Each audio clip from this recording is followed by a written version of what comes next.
Zak Bagans has spent 20 years locking himself inside the most dangerous locations on Earth and putting what the cameras captured in front of an audience. But the broadcast version of Ghost Adventures was never the complete record. Travel Channel has been sitting on footage that Bagans fought to release and was denied every time until now. He has made the decision to leak it himself, and what it contains explains exactly why the network spent years making sure you would never see it. Subscribe and stay until the end. The story of Ghost Adventures does not begin with a network deal or a development meeting. It begins with a 20-something Zak Bagans living in Las Vegas with a consumer camcorder, a conviction that the paranormal phenomenon he had personally experienced was real and documentable, and an absolute absence of institutional support for either of those things. The original Ghost Adventures documentary, filmed in 2004 at the Goldfield Hotel in Nevada and the Virginia City Silver Queen Hotel, was not produced within any professional framework. It was produced by a young man who drove to a location, set up a camera, and locked himself inside overnight with no crew, no safety protocol, and no plan beyond documenting whatever the building produced. What the building produced was enough to change the trajectory of his entire life. The raw documentary circulated in the paranormal research community and eventually reached Travel Channel, which recognized in Bagans something the network had been looking for: a presenter whose engagement with the phenomena he investigated was not performed for the camera, but was viscerally, uncomfortably genuine. The series that launched in 2008 took the foundational premise of the documentary and built a production infrastructure around it. Bagans and his core crew, Nick Groff in the early seasons, Aaron Goodwin throughout, Billy Tolley and Jay Wasley in later years, developed a methodology that separated Ghost Adventures from the crowded paranormal television landscape in a specific and important way.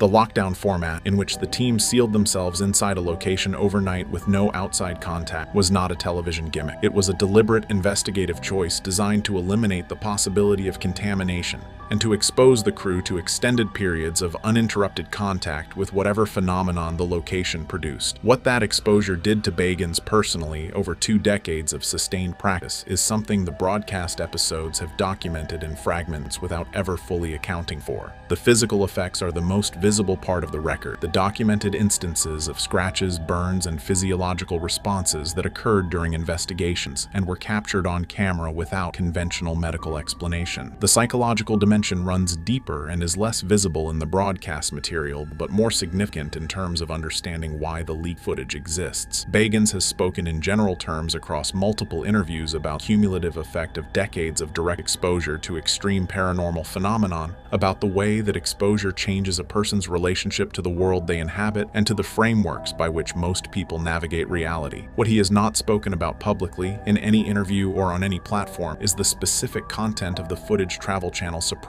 and what that footage added to the toll the investigations had already taken. The empire Bagans built, the museum, the production company, the 20-season franchise, exists in parallel with a private record of what the investigations actually produced that the public has never been permitted to access. The leaked footage is that record becoming public, and the price Bagans paid to accumulate it is the context without which its contents cannot be fully understood. Every frame of Ghost Adventures footage that has ever reached a broadcast audience passed through an editorial process that Zak Bagans did not control. That fact is not unique to Ghost Adventures. It is the standard operational reality of any television production operating within a network framework. What makes it significant in the context of the leaked footage is the specific pattern of what the Travel Channel editorial process consistently removed across 2 decades of production, and what that pattern reveals about the nature of the network's content management policy. The documented instances of editorial friction between Bagans and Travel Channel are scattered across the public record in fragments, references in interviews to moments that were cut, evidence that was excluded, and conclusions the investigation reached that the network declined to present in their full form. None of those public references has been specific enough to constitute a full account of what was being suppressed. Taken together and mapped against the timeline of the show's production history, they form a pattern that is specific enough to be meaningful. The evidence categories that consistently failed to survive the editorial process, regardless of which investigation produced them, share a common characteristic. They are evidence that does not admit of ambiguity. The Ghost Adventures broadcast episodes have always been built around a specific relationship between the investigation and its conclusions. Anomalies are documented, experts are consulted, conventional explanations are considered and found insufficient, and the episode ends in a place of unresolved but compelling compelling mystery. That structure serves the network's interest in a returning audience. A mystery that is definitively solved does not generate a viewer who comes back next week. What the suppressed footage apparently contains is evidence that is definitively not mysterious. Evidence that is clear enough in what it documents that the unresolved mystery structure the show was built on could not accommodate it without collapsing. The contractual framework governing the production gave Travel Channel final authority over every editorial decision, which meant that Bagans' ability to push back against specific cuts was limited to the persuasion he could bring to bear in conversations with network executives who had both the legal authority and the commercial incentive to maintain the editorial status quo. The pattern of those conversations, according to people familiar with the production relationship, was consistent. Bagans would advocate for the inclusion of specific evidence. The network would decline without providing a detailed justification for the decision, and the footage would be removed from the episode without further discussion. That process repeated itself across multiple seasons and multiple investigations until the body of suppressed material had grown large enough and significant enough that Bagans' calculation about the cost of continued compliance shifted. The leaked footage is every instance of that process reaching its endpoint at once. The footage Travel Channel suppressed across the run of Ghost Adventures does not come from a single investigation or a single season. It comes from multiple cases spread across the show's production history, cases that share a specific quality of evidence that triggered the same editorial response each time, despite occurring in different locations, under different conditions, and with different combinations of crew members present. The earliest material in the leaked footage dates to the middle seasons of the show's run, a period in which the production had developed enough operational sophistication to be deploying the full range of investigative technology the show became known for, and in which the locations being investigated had expanded beyond the American properties that dominated the early seasons, into international sites with documented histories of anomalous activity that stretch back centuries rather than decades. Several of the international investigations from this period generated footage that never made it to broadcast in any form, not edited down, not reframed as ambiguous evidence, simply removed from the episode entirely and filed in a production archive that the network controlled and Bagans could not access independently. The domestic investigations represented in the leaked material include several locations that did appear in broadcast episodes, cases where the aired version of the episode represents a heavily edited account of an investigation that the raw footage tells a fundamentally different story about. Viewers who watch those broadcast episodes will recognize the locations and the surface-level framing of the investigations. What they will not recognize is the evidence the cameras captured at those locations that the edited version of the episode does not contain, because what the cameras captured goes beyond what the episode presented as its most extreme moment by a margin that cannot be accounted for by normal editorial compression. The locations share no obvious geographic or historical connection that would explain why the phenomenon documented at each of them produced evidence of the same category. They are spread across multiple continents, multiple cultural context, and multiple classes of reported paranormal activity. What they share is what cameras found at each of them, and the consistency of that finding across locations with no surface-level connection to each other is among the most significant elements of the leaked footage considered as a body of evidence rather than as individual clips. The decision Zak Bagans made to release the suppressed footage was not made quickly, and it was not made easily. The people who have been in close proximity to Bagans during the period leading up to the release describe a man who had been moving toward this decision for an extended period of time, working through the professional, legal, and personal implications of breaking with the network that had built his career and deciding, methodically and with full awareness of the consequences, that the cost of continued silence had become greater than the cost of speaking. The specific trigger for the final decision is connected to the most recent body of suppressed footage, material from an investigation conducted within the last several years that Bagans considered the most significant evidence Ghost Adventures had ever produced, and that Travel Channel declined to broadcast in any form without, according to Bagans' account, providing any editorial justification beyond the assertion of their contractual authority to make the call.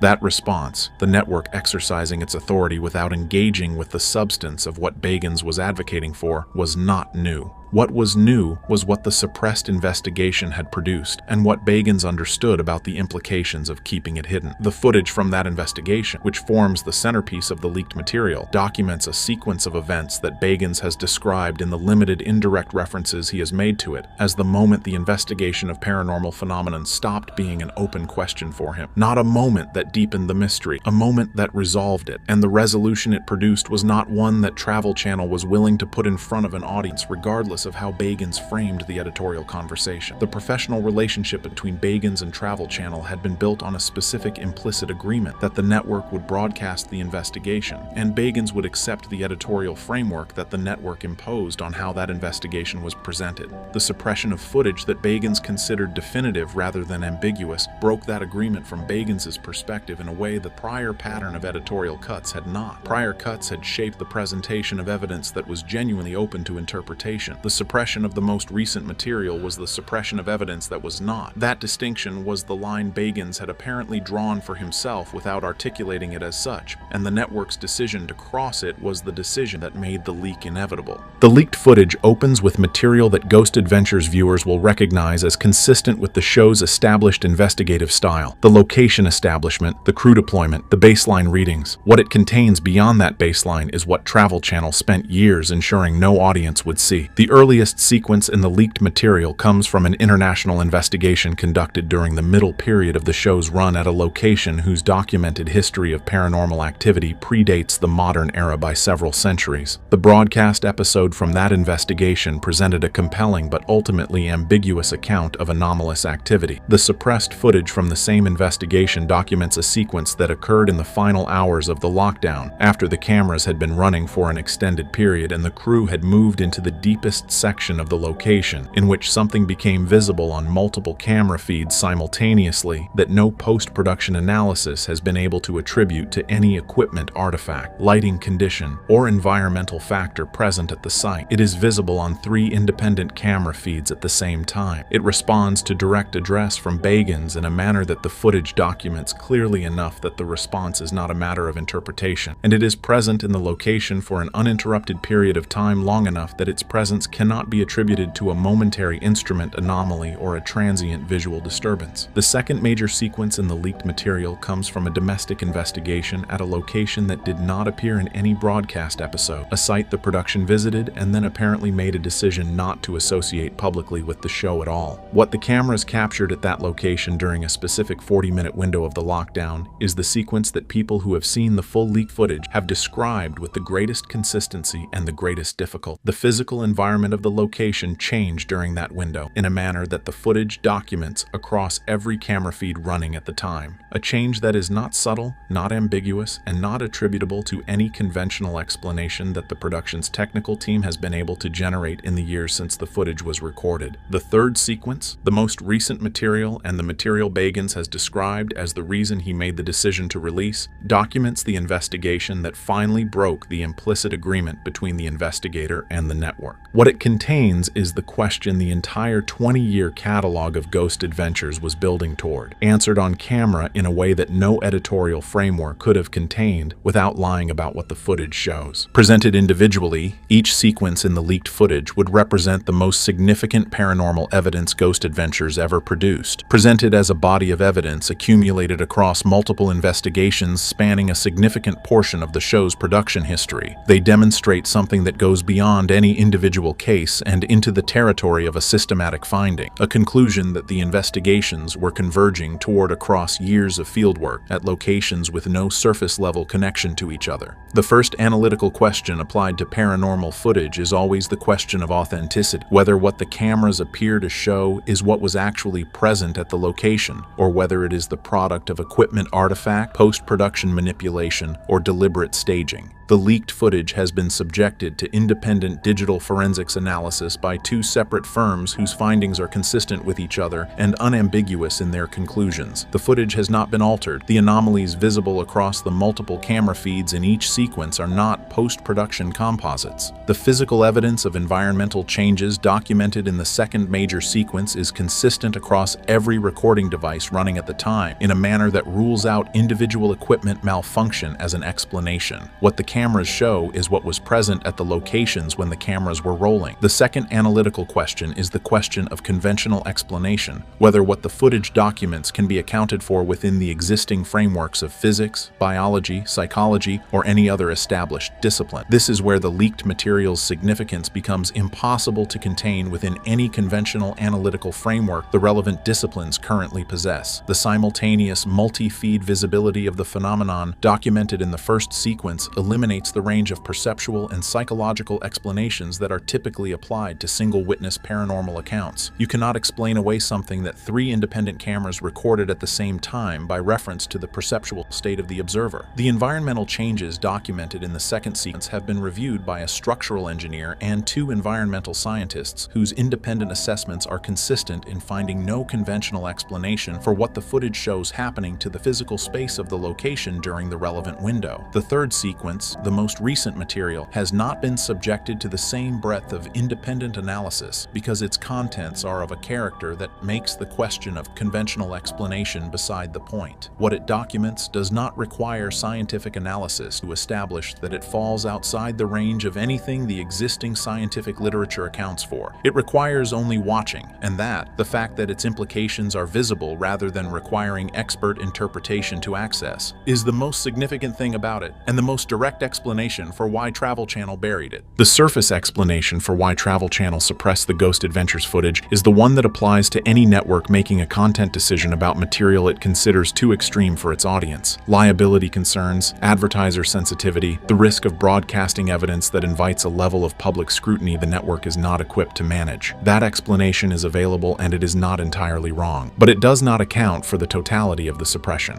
Networks pull content for commercial reasons all the time, and when they do, the decision is made within a normal operational timeline by people operating within their standard professional roles. The suppression of the Ghost Adventures footage did not follow that pattern. The speed of the decisions, the totality of the removal, not edited, not reframed, gone, and the complete absence of any editorial justification offered to Bagans beyond the assertion of contractual authority all indicate that the people making the suppression decisions were not making them purely on the basis of commercial calculation. They were making them on the basis of something they had been told or shown that made the commercial calculation irrelevant. The history of institutional interest in paranormal phenomenon at the governmental level is now sufficiently documented in the public record that it does not require speculation to invoke. The AAW-SAP program, the AATIP program, and the series of congressional hearings and intelligence community disclosures that have accumulated over the past decade have collectively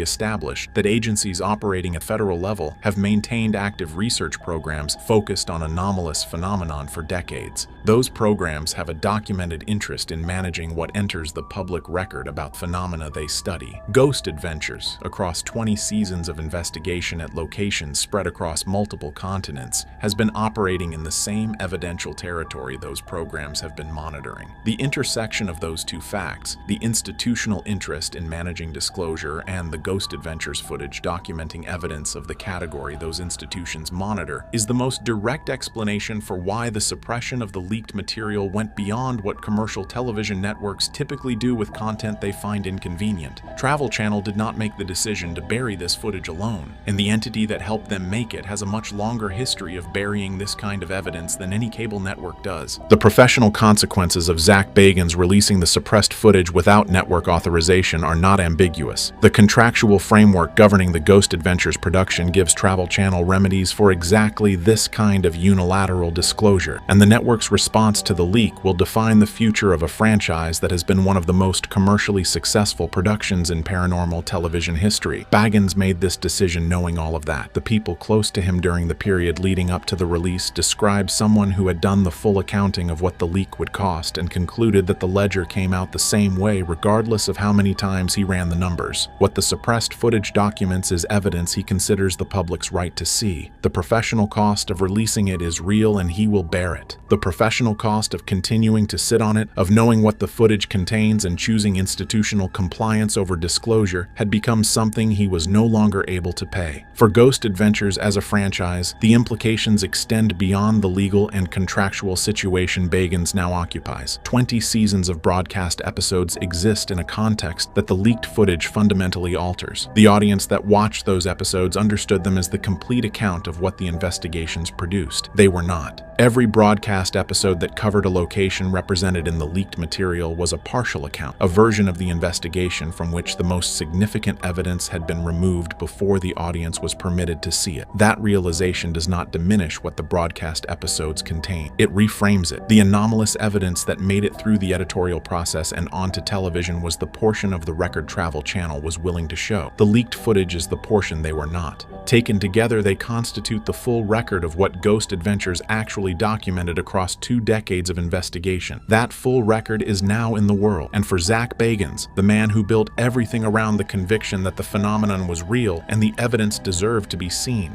the leak is not the end of something. It is the first moment in 20 years that the investigation has been allowed to speak for itself without someone else's hand on the edit. 20 years, hundreds of investigations, an entire franchise built on documenting the truth and then watching the truth get cut before anyone could see it. The leaked footage is not the end of Ghost Adventures. It is the first honest episode it has ever produced. Travel Channel buried the evidence because the evidence was too final. It is not buried anymore. Zak Bagans went looking for proof and spent 2 decades being told the world was not ready. He has decided it is. So has the footage, and so should you. After being locked away for over a decade, a banned Ghost Adventures episode just surfaced online, and what it shows is absolutely terrifying.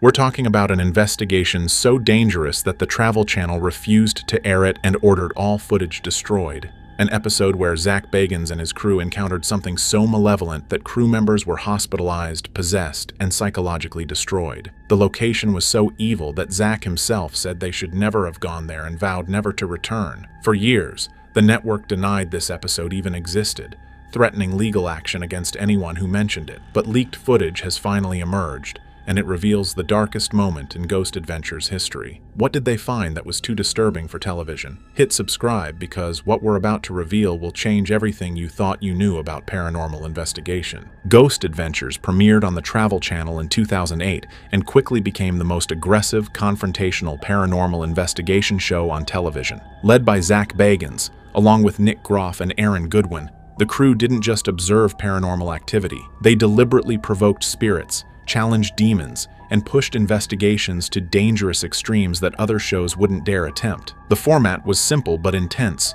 The crew would lock themselves inside haunted locations for entire nights with no escape route, using cutting-edge paranormal investigation equipment and confrontational tactics designed to force spirits to reveal themselves. Unlike the British politeness of most haunted, Ghost Adventures brought an American aggression. Zak would taunt entities, dare them to attack, and refuse to back down even when things got violent. Over the years, Ghost Adventures investigated hundreds of locations: haunted asylums, demon houses, ancient battlefields, murder sites, and places with documented histories of dark occult practices. The show built a reputation for capturing some of the most compelling paranormal evidence on television: full-bodied apparitions, violent poltergeist activity, demonic possessions, and physical attacks on crew members. But there was one investigation that went so catastrophically wrong that it nearly ended the show permanently. In 2010, during the show's 3rd season, the Ghost Adventures crew traveled to an undisclosed location in Eastern Europe, a place with such a dark history that even locals refused to speak about it directly. The location was a former monastery that had been converted into a mental asylum in the 18th century,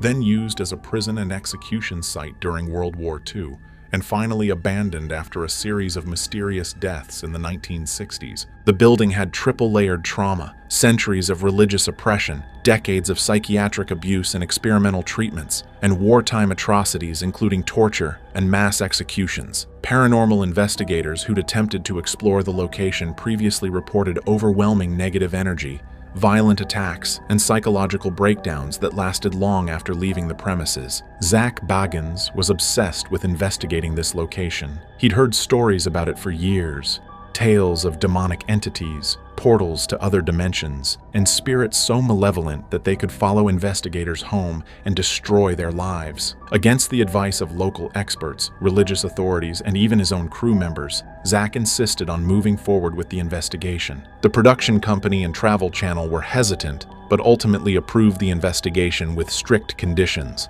extra medical staff on standby, multiple escape routes identified, and a local priest available for emergency spiritual intervention if needed. The crew flew to Eastern Europe with their equipment, signed additional liability waivers, and prepared for what Zak called the most important investigation of our careers. What happened during those 2 nights changed everyone involved. The footage captured was so disturbing, so apparently genuine in its display of malevolent paranormal activity, that network executives made the unprecedented decision to ban the episode entirely and order all footage locked away indefinitely. Crew members signed expanded NDAs with severe financial penalties for discussing what they experienced. The investigation was scrubbed from production records, removed from schedules, and officially denied. For over a decade, this banned episode existed only in rumors and whispered stories from people connected to the production. Until now. The monastery-turned-asylum-turned-prison sat on the outskirts of a small village whose name has been deliberately obscured in all leaked documentation. Local residents refused to go near the building after dark, and even in daylight, most would take long detours to avoid passing it. The structure dated back to the 1300s, built by a monastic order that practiced extreme forms of self-mortification and believed physical suffering brought them closer to God. Historical records revealed the monastery had a dark secret. The monks practiced ritualistic torture on themselves and on possessed villagers brought to them for exorcism. Dozens of people died during these brutal exorcism rituals, their bodies buried in unmarked graves beneath the monastery. By the 1700s, the monastery was abandoned after multiple monks went insane and killed themselves in grotesque ways. In 1780, the building was converted into an asylum for the criminally insane. This was the era of brutal psychiatric treatments. Patients were chained in cells, subjected to ice baths, bloodletting, starvation, and experimental surgeries, including primitive lobotomies. Records show over 300 patients died in the asylum between 1780 and 1920. Many from the treatments themselves. Former staff members reported that screaming could be heard throughout the building day and night, and several doctors and nurses committed suicide after working there. The darkest chapter came during World War II, when occupying forces converted the asylum into an interrogation and execution facility. Hundreds of prisoners, resistance fighters, political dissidents, and civilians were tortured for information and then executed in the basement. Survivors described the building as a factory of suffering, where screams echoed constantly and the smell of death permeated every room. After the war, the building was briefly reopened as a psychiatric facility, but a series of mysterious deaths forced its permanent closure in 1967. In a single month, 4 staff members died under unexplained circumstances. 1 fell from a window, 2 died from sudden heart attacks despite being young and healthy, and 1 simply disappeared, their body never found. Patients reported seeing shadowy figures, hearing voices commanding them to hurt themselves and others, and experiencing violent nightmares that felt completely real. When Ghost Adventures arrived in 2010, the building had been abandoned for over 40 years. It was structurally unsound, filled with debris and decay, and completely isolated from the nearest inhabited buildings. Local paranormal investigators warned Zak that the location wasn't just haunted, it was cursed. They spoke of an accumulation of evil from centuries of suffering, torture, and death that had created something far worse than individual ghosts. One local researcher told Zak that the building contained a portal, a permanent opening to a dark spiritual realm that allowed malevolent entities to cross into our world. He warned that investigating there wouldn't just disturb spirits. It would invite demons to attach themselves to the crew and follow them home. Multiple psychics who'd visited the location refused to enter the building,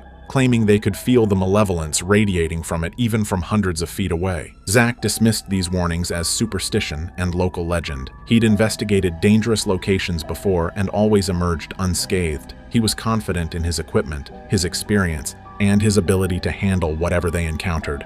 This confidence would prove to be catastrophic. The Ghost Adventures crew arrived at the location in late afternoon, giving themselves time to set up equipment before darkness fell. From the moment they entered the building, something felt different. Aaron Goodwin, usually the comic relief of the crew, became uncharacteristically quiet and refused to joke around. He later described feeling an immediate sense of dread, like walking into a place where he wasn't welcome, and something dangerous was watching. The crew set up their standard array of equipment: digital voice recorders for capturing EVPs, electronic voice phenomena, full-spectrum cameras to detect apparitions, EMF meters to measure electromagnetic fields, motion sensors, and a central command station where producers could monitor all feeds simultaneously. They also brought specialized equipment for this investigation: a SLS, structured light sensor, camera that maps human-shaped figures invisible to the naked eye, and a geoport device designed to facilitate real-time spirit communication. As sunset approached, Zak conducted his standard pre-investigation interview,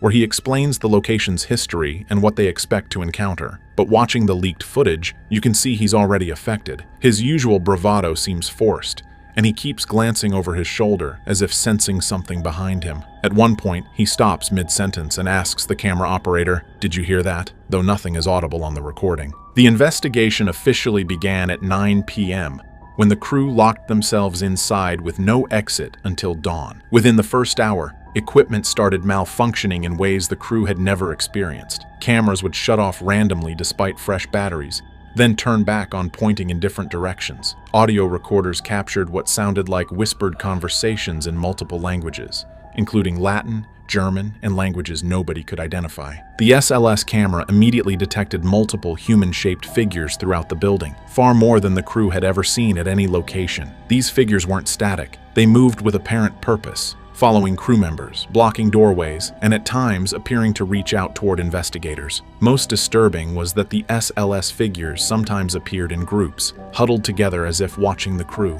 In the basement, the former execution chamber, the activity intensified dramatically. The temperature dropped so rapidly that the crew could see their breath, despite it being summer. EMF meters spiked to levels that shouldn't be possible in a building with no electrical power. Most shocking was the geoport, which began producing clear, intelligent responses to Zak's questions. When Zak asked, "Who are you?" the device responded with a male voice saying, "Legion," a biblical reference to demons. When he asked what they wanted, the response was chilling. "You." The device then produced sounds that resembled screaming mixed with laughter, so disturbing that Aaron physically backed away from it. Then came the physical phenomena. A heavy metal door that the crew had propped open slammed shut with tremendous force, trapping Nick Groff alone in a cell. As Nick tried to open the door, cameras captured it being held shut from the other side by an invisible force. You could see the door handle turning as Nick tried it, but the door wouldn't budge. When it finally opened, Nick emerged pale and shaking, claiming he'd felt hands touching him in the darkness. The breaking point of the first night came around 2 a.m.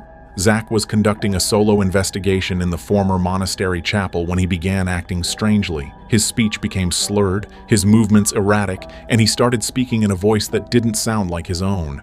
The camera captured him having a conversation with something invisible, responding to questions nobody else could hear, and becoming increasingly agitated. When Aaron and Nick rushed to check on him, they found Zak standing motionless in the center of the chapel, staring at the ceiling with completely black eyes, a phenomenon they'd never witnessed before. When they called his name, he didn't respond. When they physically touched him, he turned toward them with the expression of pure hatred and lunged forward as if to attack before suddenly collapsing. After Zak collapsed in the chapel, the crew seriously considered aborting the investigation and getting him to a hospital, but when he regained consciousness, he claimed to have no memory of what had just happened and insisted they continue. Against their better judgment, Nick and Aaron agreed, though they made Zak promise not to investigate alone for the rest of the night. But something had changed in Zak. Crew members watching from the command center noticed his behavior becoming increasingly aggressive and erratic. He started taunting the spirits with unusual viciousness,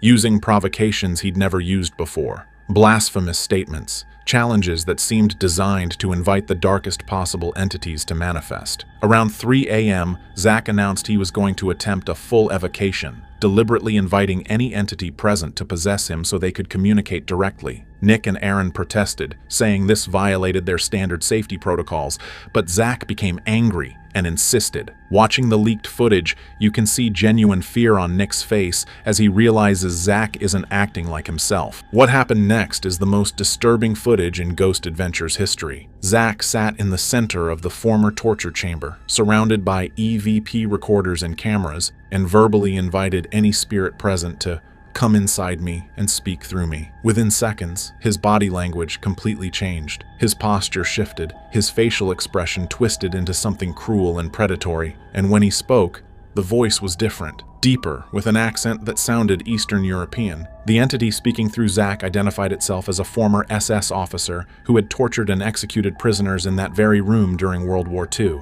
It described atrocities in graphic detail, specific torture methods, the names of victims, how they screamed and begged. It bragged about the suffering it had caused and expressed no remorse. Most chillingly, it said it had remained in the building after death because it enjoyed watching new victims suffer, meaning anyone who entered became a target. The possession lasted nearly 20 minutes. During that time, Zak taunted Nick and Aaron, revealed personal information about their lives he shouldn't know, and made threats about what would happen to them and their families. When they tried to end the session, the entity refused to leave, saying, "This body is mine now." It took intervention from the priest on standby, who performed emergency prayers and spiritual commands, before Zak finally collapsed and the entity apparently departed. When Zak came to, he had no memory of the possession but was left with mysterious scratches on his chest, forming symbols nobody could identify. Despite the traumatic possession incident, the crew made the catastrophic decision to continue the investigation for a second night. The Travel Channel executives monitoring the feeds remotely urged them to abort,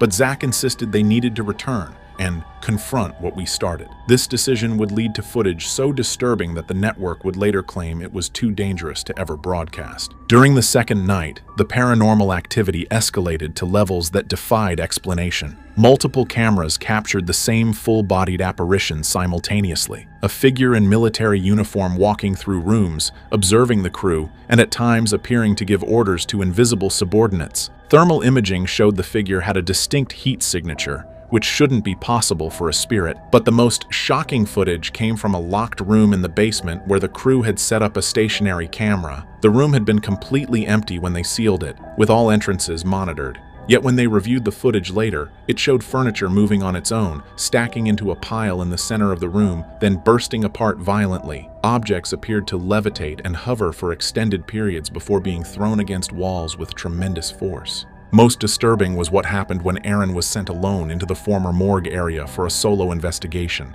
Multiple cameras recorded him entering an empty room, then suddenly being lifted off the ground by an invisible force and thrown backward against a wall so hard that he suffered a concussion and cracked ribs. Frame-by-frame analysis shows no wires, no human intervention. Aaron is simply lifted and thrown as if grabbed by something massive and incredibly strong. The incident that forced immediate evacuation occurred around 4 a.m. All three investigators were in the main hall when every piece of electronic equipment simultaneously shut down.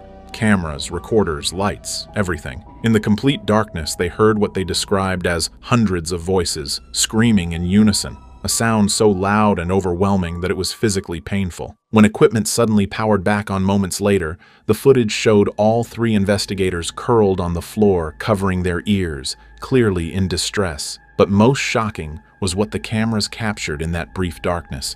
Using infrared and full-spectrum imaging, dozens, possibly hundreds, of human-shaped figures crowded around the crew, reaching toward them, mouths open as if screaming. The crew evacuated immediately, breaking their lockdown protocol for the first time in Ghost Adventures history. The immediate aftermath of the investigation was catastrophic for everyone involved. Aaron Goodwin was hospitalized with his physical injuries but also reported severe psychological trauma, nightmares, paranoia, and intrusive thoughts about the location that persisted for months. He told close friends that he felt like something had followed him home from Eastern Europe, that he'd wake up feeling pressure on his chest and smelling the decay from the abandoned building. Nick Groff experienced something even more disturbing. Within days of returning home, his family reported that he'd become withdrawn, aggressive, and would have violent outbursts completely out of character. His wife claimed he would wake up screaming in languages he didn't speak, and had developed an irrational fear of being alone in his own house. Nick himself later admitted that he seriously considered leaving Ghost Adventures entirely after this investigation, feeling that they'd crossed a line that endangered not just themselves,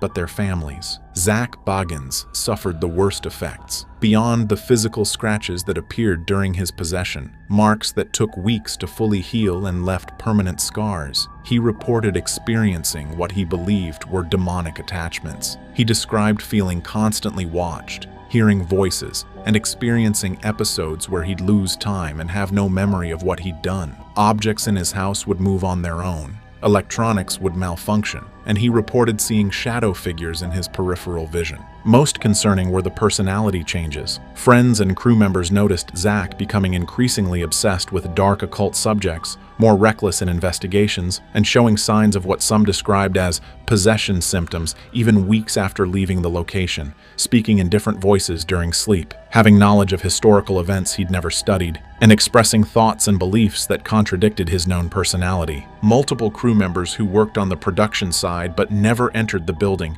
reported experiencing negative effects just from handling the footage. Editors claimed to have nightmares about the investigation, hear unexplained sounds in their editing bays, and experience equipment malfunctions that only occurred when working on this particular episode. 2 crew members quit Ghost Adventures entirely after this investigation, citing concerns that the show had become too dangerous and that Zak's increasingly aggressive tactics were attracting entities that were beyond their ability to safely handle. The official reason given for banning the episode, that it was too disturbing for broadcast standards, was only part of the truth. Leaked internal documents and testimony from former Travel Channel executives reveal the real reasons were far more complex and concerning. First, there were serious legal liabilities. Aaron's hospitalization and documented physical injuries raised questions about duty of care and whether the production company had adequately protected its employees. Legal counsel warned that broadcasting an episode where a crew member was visibly injured by paranormal activity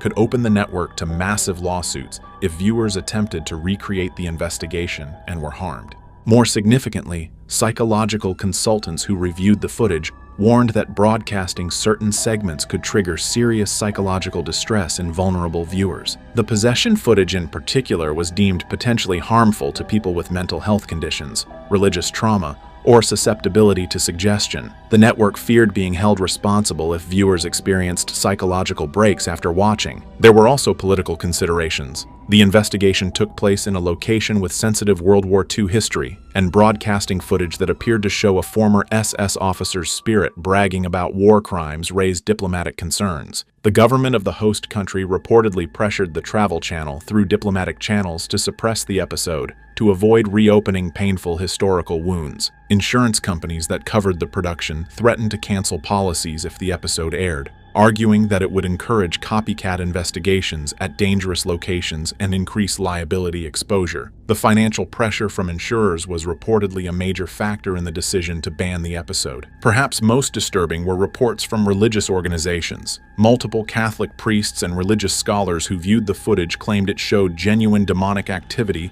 and warned that broadcasting it could have spiritual consequences. While the network didn't officially acknowledge these concerns, internal emails show that executives took the warning seriously. Finally, there was concern about Zak Bagans himself. Medical and psychological evaluations after the investigation showed signs of genuine trauma and possible dissociative symptoms. Broadcasting an episode where the host appeared to experience legitimate psychological harm could damage both his career and the show's future viability. For over a decade, the banned episode existed only in rumors and secondhand accounts from people involved in the production. But in late 2023, portions of the footage began appearing on obscure paranormal forums and file-sharing sites. The leaks appeared to come from multiple sources, suggesting that several people with access to the archived footage decided independently to release it. The leaked material includes approximately 40 minutes of rough footage from the 2-night investigation, though the full investigation reportedly produced over 12 hours of recorded material.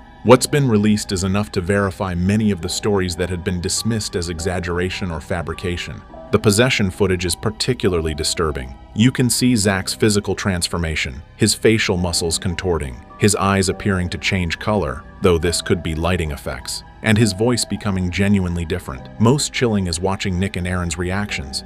Their fear appears completely genuine, and at several points they're clearly discussing whether to physically restrain Zak for his own safety. The footage of Aaron being thrown in the morgue is perhaps the most compelling evidence. Multiple camera angles captured the same event simultaneously, ruling out camera tricks or editing manipulation. You can see Aaron standing in an empty room, then suddenly jerked backward and upward before being violently thrown. His scream is genuine terror, and the sound of his body hitting the wall is sickening. The fact that he suffered real injuries, documented by medical professionals, makes this footage particularly significant. Equally disturbing is the infrared footage from the mass equipment failure incident. The swarm of human-shaped figures surrounding the crew is unlike anything captured on paranormal television before. The figures move with apparent intelligence and coordination, and several appear to be reaching directly toward crew members' faces. Enhancement of the footage shows facial features and details that are far too complex to be camera artifacts or misidentification. The audio from the investigation is perhaps most disturbing. EVP recordings captured voices responding to questions in real time, using information they couldn't have known. Most chilling is audio captured during Zak's possession, where you can clearly hear two voices speaking simultaneously from his mouth, his own voice trying to speak overlaid with the deeper, accented voice of the entity. Analysis by audio forensics experts confirmed the two-voice phenomenon wasn't the result of editing or audio manipulation. It was present in the original raw recording. What really happened at that location? Whether you believe in genuine demonic possession or extreme psychological trauma, the effects were real. Aaron's injuries were documented. The crew's psychological damage lasted years. Nick Groff left the show. Zak was never the same. Some places are too evil to investigate.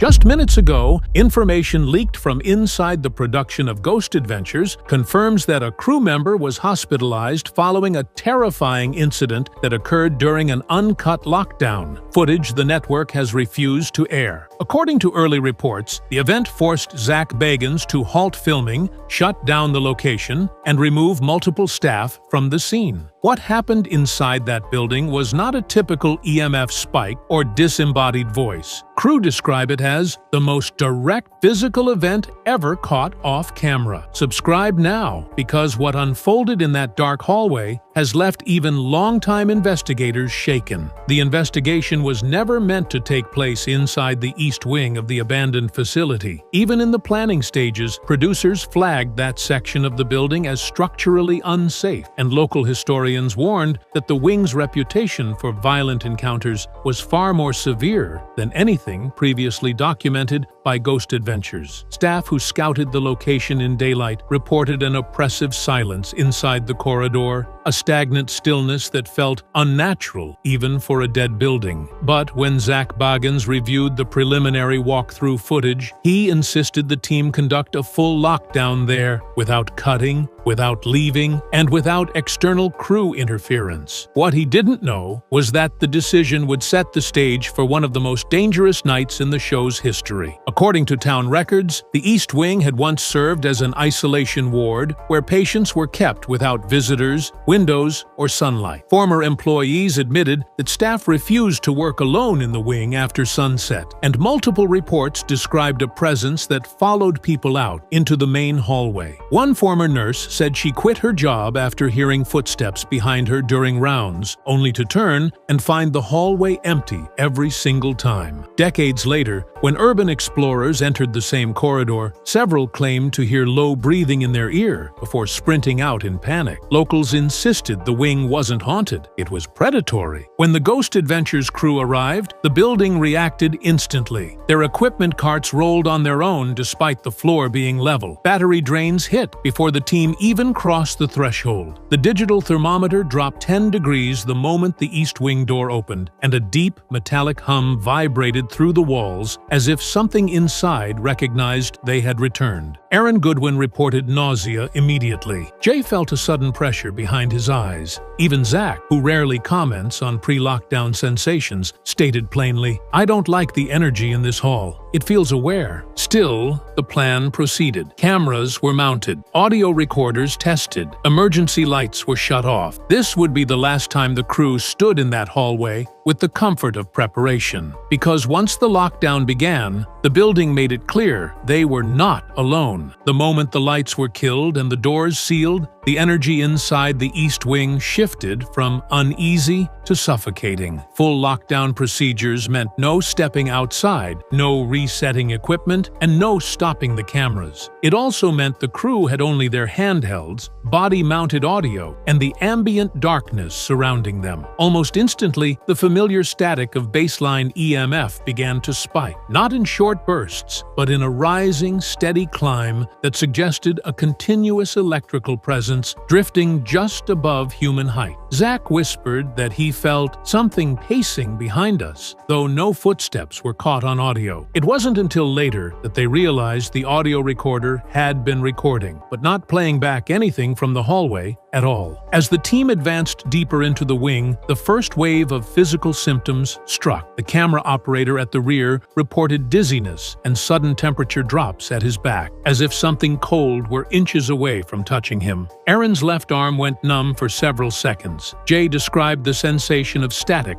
crawling up his spine, like fingers moving deliberately. Normally, these early sensations would be shrugged off as atmospheric pressure or adrenaline, but this time they came with an unnerving detail. Each time a crew member reported discomfort, the EMF meter aligned with their exact physical location, as if the energy field were choosing who to approach next. Around the 7-minute mark, the building's acoustics began behaving unpredictably. The hallway swallowed their voices, absorbing sound into a thick, muffled distortion. When Zak called out for a sign, the words didn't echo. They simply vanished into the dark. The team's wireless microphones started glitching, introducing strange harmonic tones underneath normal speech. Reviewers later noted these tones matched the frequency of breathing, long, slow inhalations that didn't belong to anyone in the room. Then came the first major equipment failure. The main camera's infrared mode flickered violently between visible and thermal, cycling through modes on its own. Aaron swore something brushed past his jacket, and he spun around with his light, revealing nothing but the peeling paint on the walls. At the same moment, Jay captured a brief thermal signature on his handheld unit, a human-shaped mass that appeared for less than half a second before disappearing entirely. When framed slowed, the figure seemed to be bending toward the injured camera operator. Zak's tone shifted immediately. He no longer spoke like an investigator searching for proof. He spoke like someone who understood the environment had turned hostile. "Stay together. Don't break formation," he ordered, his voice tight, controlled, and unsettlingly calm. The team tightened into a formation rarely used, except in situations involving known aggressive entities, but they couldn't have predicted what the building had planned next, because just moments later, they would enter the narrow hallway that had already driven multiple visitors out in fear, and this time, one of their own wouldn't leave on their feet. The deeper they moved into the East Wing,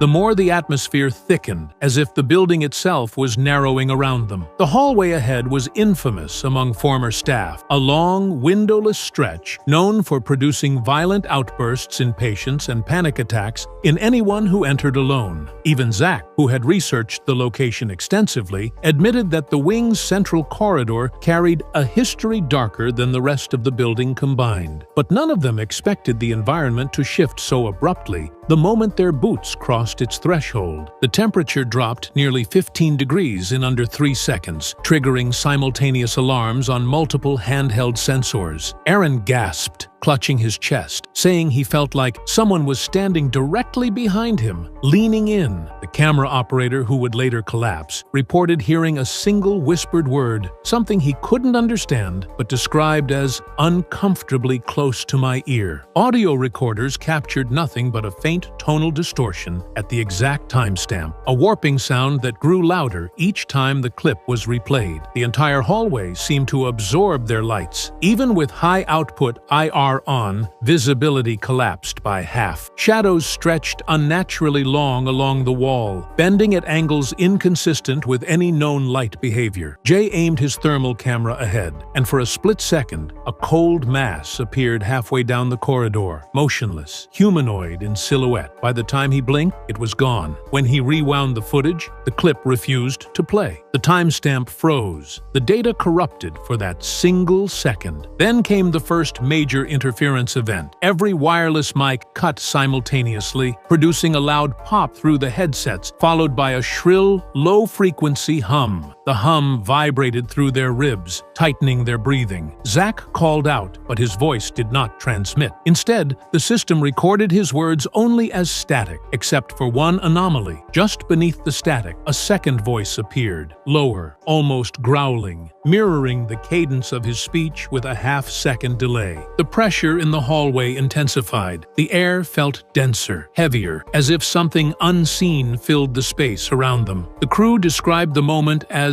a shift from presence to pursuit. The EMF meter in Aaron's hand shot from baseline 0.1 to a sustained 8.7, a reading typically associated with direct proximity to an entity displaying intentional movement. The camera operator began breathing harder, stating he felt compression around his head. ahead, like invisible hands pushing inward. Then the final warning sign hit. A sudden metallic slam echoed from the far end of the corridor. Not a door, not debris, something forceful, deliberate. The sound was so loud that it shook dust from the ceiling. Zak immediately raised his flashlight, scanning the length of the hall, but nothing moved. There was no wind, no structural shift, nothing that should have caused it. And yet, every member of the crew felt the same thing. Whatever made that noise wasn't trying to hide anymore. It was coming toward them. Seconds later, a crew member would collapse, and the lockdown would turn into an emergency. What happened next unfolded so quickly and so violently that no camera caught the full event. The crew had just begun repositioning themselves after the metallic slam when every piece of equipment in the hallway surged at once. IR lights dimmed to black. Wireless audio cut. The handheld EMF meters froze mid-reading. For nearly 2 full seconds, the entire lockdown went silent, as if the building had swallowed all sound. When the feeds returned, the chaos had already begun. A sharp, guttural impact came from behind the camera operator, the same one who had reported ear pressure minutes earlier. Jay's thermal cam jolted toward the noise, capturing only a distorted blur rushing across the frame, a ripple of cold so intense it blew out the color scale. A split second later, the operator screamed, his voice cracking into pure panic before cutting off abruptly. His camera hit the ground, spinning wildly as the hallway erupted into confusion. Zak shouted for emergency lights, but they flickered uselessly, illuminating only fragments of movement. Aaron yelled that something had rushed straight through the crew member, not into him, through him. When the lights finally stabilized, the operator was on the ground, flat on his back, limbs rigid, eyes open but unfocused. His breath was shallow, and a low wheeze escaped from his throat, as if his lungs were fighting invisible weight. The most unsettling detail was the temperature around his body. A handheld thermometer placed near his chest read 39 degrees Fahrenheit, a near impossible drop for a human body in such a short span of time. Every attempt to lift him caused new equipment malfunctions, radios cutting out, cameras glitching, and battery packs draining instantly. What little audio survived the moment captured one chilling sound just before the collapse. A whisper layered beneath the static, repeating a single phrase: "Stay." It was the last thing recorded before the lockdown was officially broken. The moment the lockdown broke, the crew dragged the fallen camera operator into the nearest lit room, but the symptoms they observed made no medical sense. His breathing was shallow and irregular, almost as if he were inhaling against resistance. His skin was ice cold to the touch, not just chilled by the environment, but cold in a way that suggested his body temperature had dropped internally. When Aaron removed his glove to check for a pulse, he recoiled instantly, saying the operator's chest felt like a freezer door. Paramedics were called to the scene, but while they rushed to prepare transport, the building itself reacted again. The EMF spikes began pulsing in rhythmic waves, rising each time the medic touched the victim. Portable monitors malfunctioned the moment they approached him. One medic's radio died the instant it made contact with the stretcher. Another reported a crushing pressure in her ears, forcing her to step outside. None of them could explain why his fingertips were turning gray, or why his breath created visible condensation in a hallway that had returned to normal temperature. When the operator finally regained partial consciousness, he wasn't able to speak. His mouth moved, but no sound came out, only a harsh, airless rasp. His eyes darted toward the dark hallway, wide with panic, as though something still stood just beyond the threshold. Then, in a moment that startled even Zak, the EMF meter lying next to him lit up on its own, jumping to a sustained 9.3 before dropping back to 0 as he squeezed his eyes shut. Every attempt to move him closer to the corridor resulted in new equipment failures. Paramedics refused to re-enter that section of the building. The stretcher was rerouted out a different door entirely, but the most disturbing moment came in the ambulance. According to the medic's confidential note, he flinched violently each time we drove past a shadow, as if something was following us. Whatever happened in that hallway wasn't finished with him yet. Back at the command station, producers immediately pulled the raw feeds from every camera in the East Wing. Desperate to understand what had taken the operator down. But as they scrubbed through the recordings, they discovered something far more troubling than a simple equipment failure. The footage surrounding the incident behaved like it had been tampered with from the inside. Files that should have run continuously were punctured by stretches of corrupted data, black frames, and visual tearing that didn't match any known hardware malfunction. One camera, positioned at the far end of the hallway, caught the clearest fragment. For less than half a second, a figure appeared behind the injured operator, not solid, not fully human,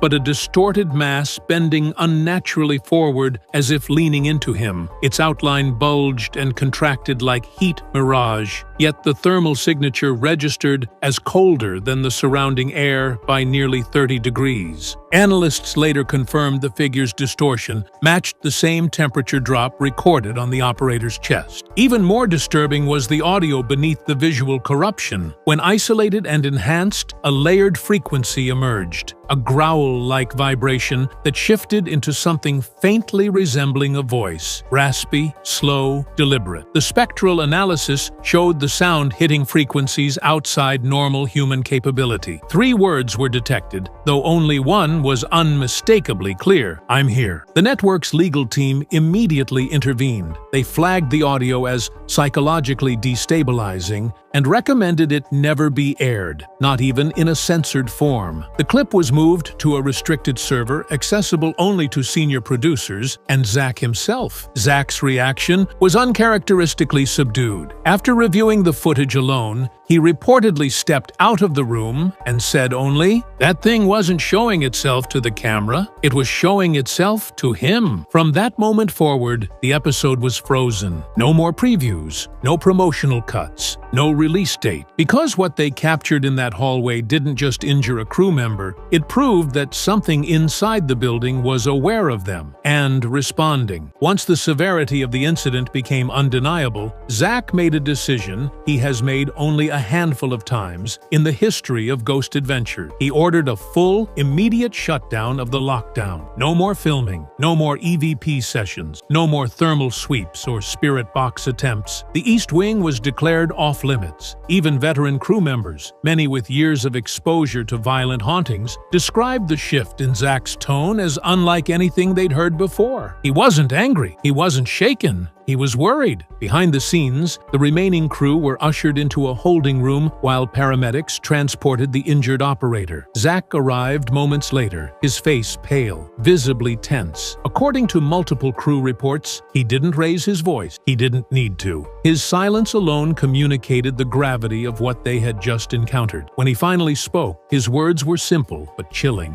"We almost lost someone tonight. That's not happening again." Producers attempted to continue the investigation in a limited capacity, but Zak refused. He insisted the anomaly inside the East Wing was not a typical residual haunting. He stated that the entity's behavior showed signs of premeditation, targeting, and follow-through, a combination that even seasoned investigators consider exceptionally rare and extremely dangerous. Attempts to retrieve equipment left inside the hallway resulted in new malfunctions. A lighting rig powered off without warning the moment a tech approached the threshold. Another camera drained its battery from 80% to 0% in under 10 seconds. Zak stopped the retrieval altogether, leaving thousands of dollars of gear behind. When the building's owner saw a still frame from the corrupted footage, just a blurred silhouette rising behind the operator, she refused to allow the team back into that wing or to continue any overnight activities on the property.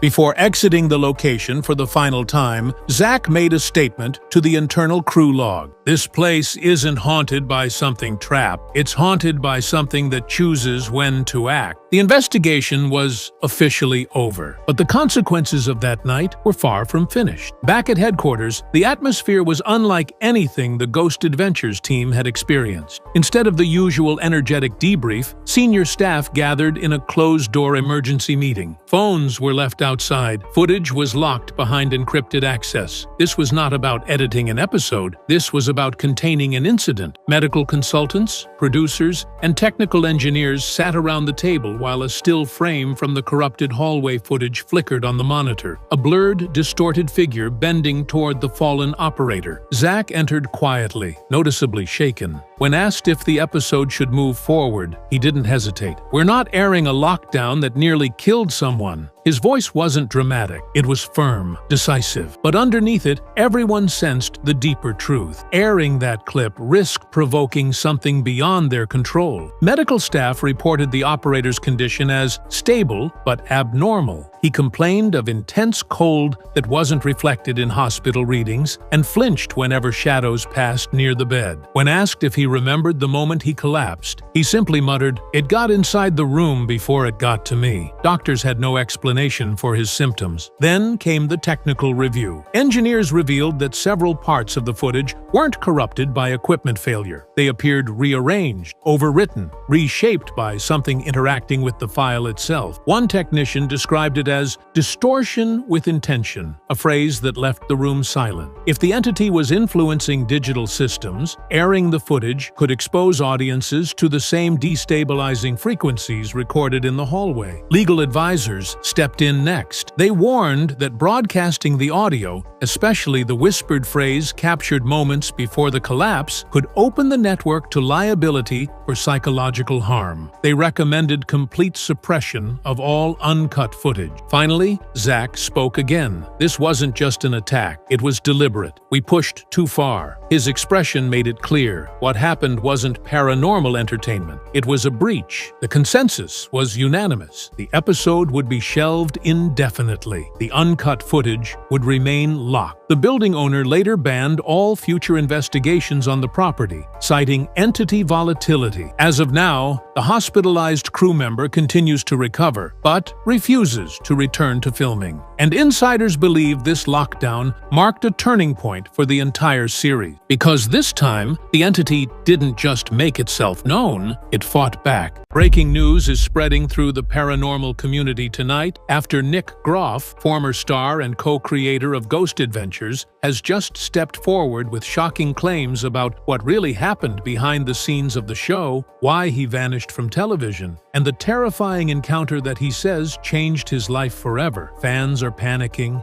networks are scrambling, and insiders are whispering that this may be much darker than anyone expected. Tonight, we expose everything. Lost footage, secret contracts, bans, possession rumors, and a chilling confession Nick says he kept hidden for over a decade. Before we dive in, hit subscribe, because this investigation is only getting started, and the truth coming out now may never be allowed on television again. Long before cameras followed him through dark hallways and abandoned hospitals, Nick Groff was just a quiet kid growing up in a small New England town, the kind of place where streetlights flickered and rumors traveled faster than cars. He wasn't chasing ghosts yet. In fact, Nick's earliest obsession wasn't the paranormal at all. It was film. He loved framing moments, capturing atmosphere, and building tension through lenses. But fate has a way of twisting hobbies into nightmares. Nick lived only a few blocks from a shuttered hospital, a massive, looming structure with smashed windows and peeling paint. Locals whispered it was watching the neighborhood. As a kid, Nick shrugged it off. But as he got older, something strange happened. On late-night walks home, he began hearing what sounded like hospital gurneys rolling through empty rooms. He told himself it was wind until he saw lights flicker across floors where power had been cut for decades. That moment planted a seed. By college, Nick's interest in film morphed into something darker, documenting the unknown. While classmates were obsessing over indie comedies, he was exploring basements, old mill tunnels, forgotten asylums, using only pocket cameras and flashlights. Friends joked he looked more like a ghost hunter than a filmmaker. He would laugh until one night, while reviewing early footage, he caught an unexplained figure standing behind him on tape. That footage has never surfaced publicly, but insiders say Nick keeps it locked away. It was around this time he met Zak Bagans and Goodwin, two men who felt the same pull toward haunted places. The three of them were different personalities, but the chemistry was undeniable. They filmed a raw, unscripted documentary about a haunted mining town with nothing but borrowed equipment and blind optimism. It was shaky, desperate, wild. And in 2007, a major network called back. Suddenly, Nick's childhood hospital nightmares turned into a career. Nobody understood how real it felt to him. Nobody slept next to the shadows he invited into his life, and nobody realized that Nick wasn't just filming ghosts. He was waking them up. When the pilot of Ghost Adventures aired, nobody expected the explosion that followed. Overnight, the paranormal went from niche curiosity to primetime obsession, and 3 explorers with handheld cameras became household names. Fans weren't just scared by the entities, they were mesmerized by the investigators themselves. And while Zak brought aggression and Aaron brought humor, viewers quietly gravitated toward Nick. His reactions weren't exaggerated. He didn't shout for dramatic effect. When something rattled him, you could see the fear behind his eyes. It felt real. Travel Channel executives were stunned. Ratings soared. Contracts were signed. Investigations multiplied. Hotels, prisons, hospitals, battlefields. If something had whispered once in 1892, cameras were now rolling. But something else happened. Nick began changing.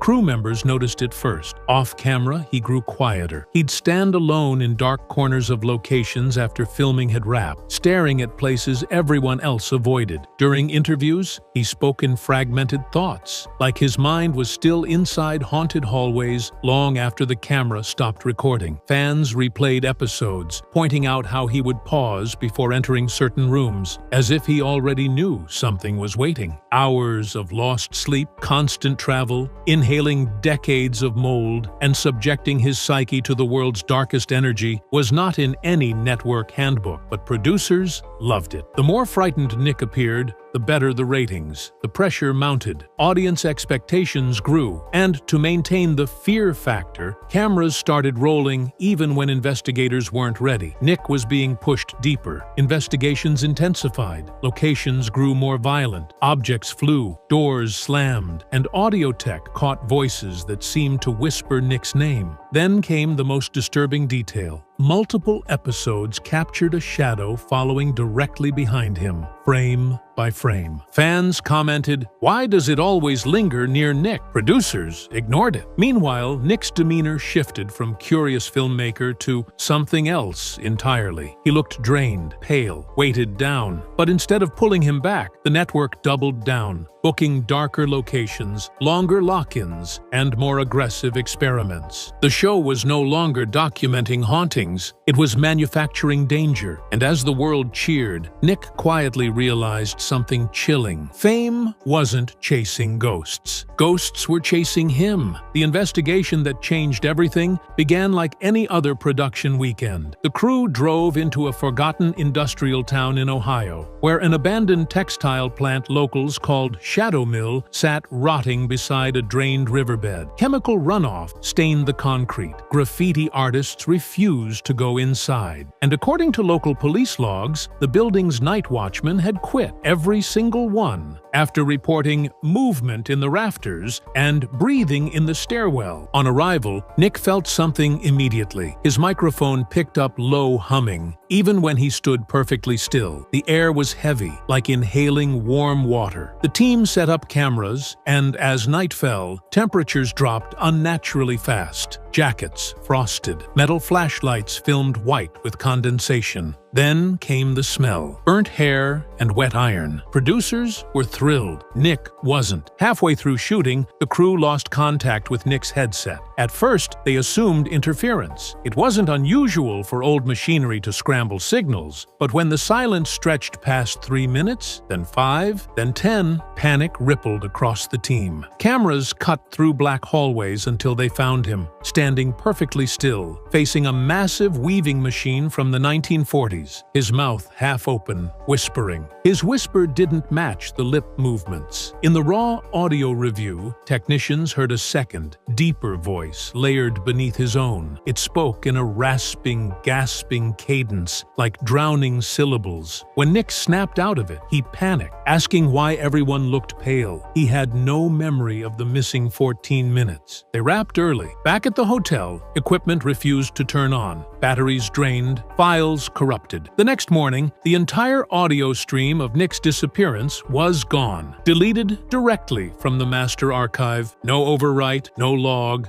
just absence. Editors swore they watched the clip earlier. Now it was vapor. Nick avoided talking about the episode completely. Fans noticed a change. He blinked less, stared longer, spoke slower, like someone trying to listen through walls. One camera operator, who later quit television entirely, told a friend, "When we found him, his shadow was stretched across the floor, but there was nothing behind him to cast it. That operator refuses to step inside abandoned buildings now." Nick left Shadow Mill with something attached, something his contract would never allow him to name. In the seasons that followed Shadow Mill, fans didn't know it yet, but a subtle war was unfolding behind the camera. Editors noticed something disturbing first. Nick's footage started disappearing from the shared server. Entire reaction shots, EVP analyses, and personal interviews were flagged, then quietly removed. When they asked who authorized the cuts, they were told to focus on the leads the network preferred. One editor later confessed that those preferred leads always centered around one personality. Insiders describe a growing tension between Nick and the show's producers. Nick wanted transparency, full access to investigations, raw EVP dumps, unedited evidence. Producers wanted spectacle. Screaming sells better than silence. Possession clips outperform thoughtful analysis. As the show expanded, so did their hunger for dramatic reactions, heightened conflict, and viral moments. Nick didn't play along. At production meetings, he pushed back, arguing against staged confrontations and manufactured drama. Crew members say he became less willing to repeat reactions for coverage. He refused to exaggerate fear. He told producers that the paranormal deserved respect, not performance. That stubborn authenticity, once the foundation of Ghost Adventures, suddenly became inconvenient. Viewers began noticing something strange. Episodes where Nick physically led investigations placed him in the background during edits. Prolonged infrared shots of him staring into corners, cut. Evidence segments he championed, trimmed down. The quiet, investigative heartbeat he provided was erased, frame by frame. Online, whispers spread. Comment sections filled with questions. Why isn't Nick talking as much? Why does Zak narrate everything now? Where's Nick in this episode? Producers offered no explanation. Crew members privately reported something worse. They were told to avoid filming Nick alone, especially when he seemed off. After Shadow Mill, he occasionally froze mid-sentence, turning toward empty hallways like someone had whispered his name. At least 2 sound technicians quit after capturing whispered responses on his mic that didn't match his mouth movements. And quietly, the network shifted marketing materials. Posters centered Zak. Promo clips cut Nick's reactions. Merchandise removed his likeness entirely. As far as the brand was concerned, there was room for only one face. The message was subtle but suffocating. Nick was being edited out of his own legacy. The breaking point didn't happen inside a haunted building. It happened inside a recording booth. During voiceover work for a mid-season episode,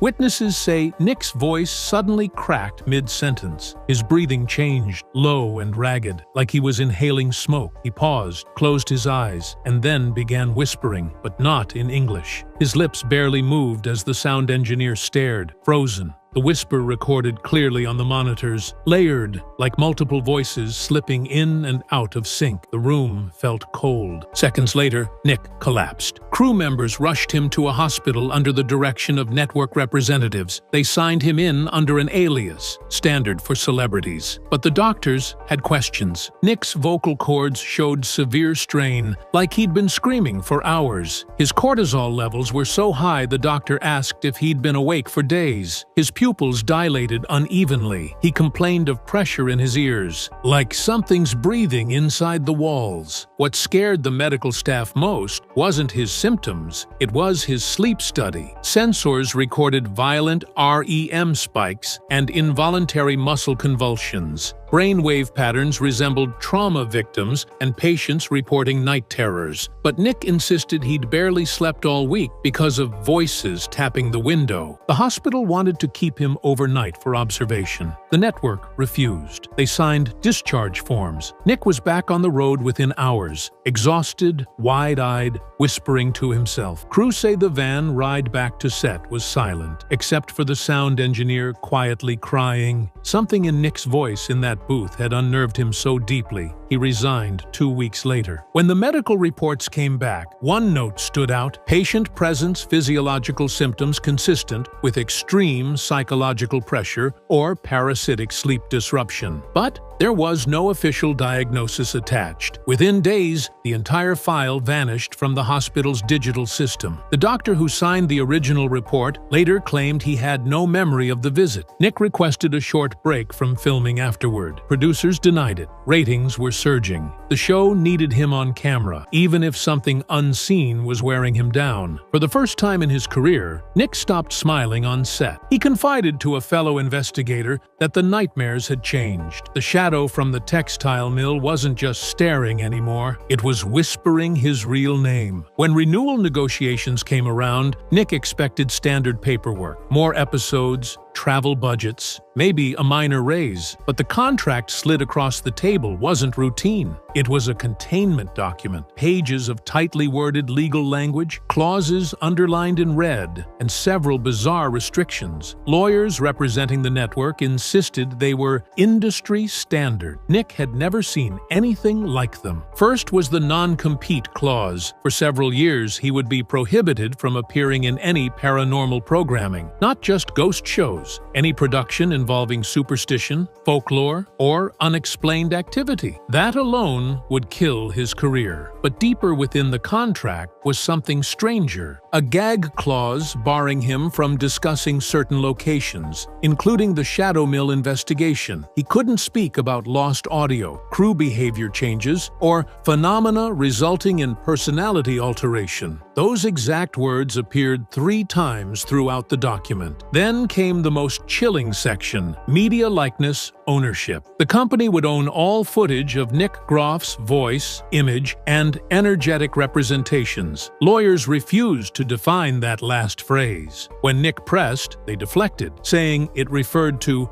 branding consistency. Crew whispered it meant something else. The network wanted control of Nick's voice recordings, particularly the ones layered with the second whisper. In meetings, producers began speaking differently around him. He noticed nervous glances when he entered rooms. Conversations stopped when he passed. One cameraman admitted the network feared attachment cases, and they didn't want a publicly recognizable investigator associated with it. Negative press? Maybe. Or something deeper. When Nick refused to sign, merchandising deals vanished overnight. His face was removed from promotional images. Social media posts cropped him out. Internally, emails began referring to him as a secondary participant, despite co-founding the show. The brand needs a singular leader, a producer told him privately. Your situation confuses the narrative. By situation, they meant the sleep paralysis, the whispering audio, the shadow following him across episodes. After another legal meeting, Nick walked out shaking. He told a friend, "They don't want clarity, they want control." Days later, word leaked that he was leaving the show. Official statements framed it as voluntary. Internally, crew members said it felt more like an excommunication. The network moved forward as though Nick had never existed. But the clause that bothered him most wasn't the non-compete. It was the line forbidding him from releasing any personal footage recorded in locations where energetic anomalies manifested. They were trying to silence something, and Nick suspected the reason had been whispering to him since Shadow Mill. Of all the investigations whispered about among former crew, one stands out like a bruise: the Rivenhurst Psychiatric Annex in Massachusetts. It was never advertised, never promoted, yet dozens of hours were filmed there. According to production logs, the structure had been condemned for acoustic instability, a vague phrase that locals said meant the building listened. Patients in the 1960s swore hall hallways echoed voices, no one spoke, and nurses refused to work solo shifts because the walls hummed at night. From the first hour, equipment malfunctioned. Digital recorders produced static shaped like breathing. EMF spikes crawled across sensors like moving fingers. Camera operators felt pressure on their backs when no one was behind them. And then there was the ceiling incident. 2 crew members swore they saw a dark shape crawl upside down across the rafters, joints bending at impossible angles. When the camera panned up, nothing was there. Yet their audio captured the sound of nails dragging overhead. During a solo walkthrough, Nick's behavior changed abruptly. Footage shows him entering a patient isolation wing, calmly narrating symptoms recorded there. Insomnia, aggression, hallucinations. Mid-sentence, he stops. His eyes widen, and then, barely audible, he begins whispering backwards. Editors later confirmed the audio reversed into perfect English phrases, anxiety-laced commands like "stay," "don't leave me." Moments later, a hallway mirror catches something impossible. Nick's reflection doesn't sync. His body turns left. The reflection lags half a second behind, staring at the camera before catching up. When producers reviewed the clip, a meeting was called immediately. Within 48 hours, filming was halted. Network executives flew in, demanded all raw footage, and ordered editors to scrub any mention of the annex. Crew were told to sign temporary NDAs. When questioned, executives referenced legal concerns, but insiders suspected something else: fear. One seasoned cameraman reportedly refused payment and walked off set after reviewing the lagging reflection frame by frame. "That wasn't editing," he said. "Something was inside the mirror, watching him." Fans would never see a single second of the investigation. The episode was renamed, then cancelled, then erased. But late that year, anonymous posts appeared on paranormal forums claiming the reflection clip still exists, stored on a drive Nick kept locked away. Because in that footage, the reflection doesn't just lag, it smiles. For years after leaving the show, Nick stayed quiet. Fans assumed he'd retired, working quietly on smaller paranormal projects. But late-night interviews and cryptic live streams revealed something darker. At first, he spoke softly about lost evidence, hinting that entire investigations were locked away by executives. Viewers thought this was standard TV politics, until Nick said producers suppressed episodes because certain hauntings didn't stay behind when the crew packed up. The paranormal community fractured instantly. Some called him bitter. Others pointed to old footage where Nick stared into empty hallways, whispering to no one. Then Nick revealed that multiple investigators developed insomnia, violent night terrors, and memory loss after lockdowns. But the network cut those scenes, calling them brand damage. In one interview, Nick claimed certain locations weren't haunted. They were hunters, waiting for someone intuitive enough to notice them. He hinted that isolation lockdowns stripped investigators emotionally, creating a doorway. He admitted he regrets agreeing to them. When pressed, Nick spoke about the mirror footage from the psychiatric annex, the episode that never aired. Editors saw his reflection lag, blinking twice when he blinked once. Nick says executives banned the footage, terrified it would encourage viewers to mimic dangerous rituals. He kept one copy. It's locked away. Nick warned fans chasing thrills through abandoned hospitals. "You're not filming ghosts. You're offering something to them." He says some entities don't want fame. They want attachment. He sleeps with curtains over mirrors now, refuses solo walkthroughs, and claims he still hears tapping at night, always spelling his name. When fans ask why he really left, he doesn't mention contracts. He just says softly, "Some hauntings don't end when cameras cut." Today, Nick's message is simple. If you walk into a haunted place and feel watched, don't challenge the dark, don't joke about demons, and never investigate alone, because the most dangerous spirits don't appear on camera. They follow you home when the silence starts. Aaron Goodwin has spent over 15 years chasing ghosts, demons, and the unknown besides Zak Bagans. But what fans never knew is that something has been chasing him back. From the early days of Ghost Adventures, Aaron claimed something followed him home, and after all this time, it hasn't left. He's tried moving houses, spiritual cleansings, and even exorcisms. Nothing worked. Now, for the first time, Aaron admits that the haunting never stopped. And the reason why will leave you speechless. Make sure you're subscribed, because the truth Aaron just revealed is darker than anyone expected. When Ghost Adventures premiered in 2008, viewers instantly connected with Aaron Goodwin. He was the comic relief, the one who lightened the tension when things got too dark. But behind that nervous laughter was a man who was genuinely terrified of what he was experiencing. Unlike Zak Bagans, who thrived on confrontation, Aaron was the one sent alone into the shadows. It became a running theme of the show. Aaron, the bait. Fans thought it was funny at first, but for Aaron,